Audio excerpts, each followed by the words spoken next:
So I'm gonna go ahead and just do the arm, and the arm would be its own mesh too. So let's go ahead and bring it into block. So say this is his own mesh here.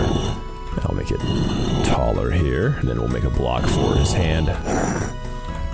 Bigger. And if you want to, you could just do a taper for this. Usually the low poly would be like this, where the upper arm would be smaller and the bottom, like if you look at the old school like Final Fantasy, like you see Barret, Cloud will have this like very tapered, larger forearm than the upper arm. That's kind of pretty typical. If you want to actually like, if you're actually closing the arm, then yes, you'll need an edge loop here. But generally, they probably would just be like marching very simply.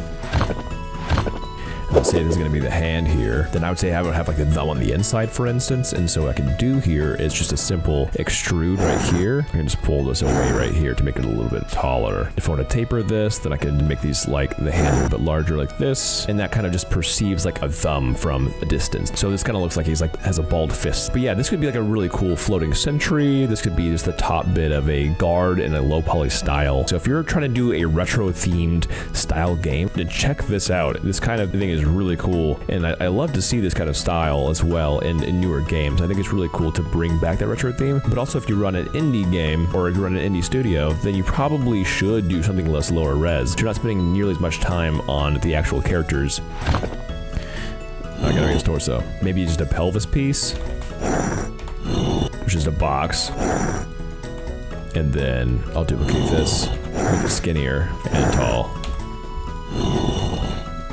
Okay, widen the bottom, just similar to the arms. Let's make that knee. Gotta have a foot in there somewhere. There we go, looking cool. And here we go, here's our low res guard, looking sick.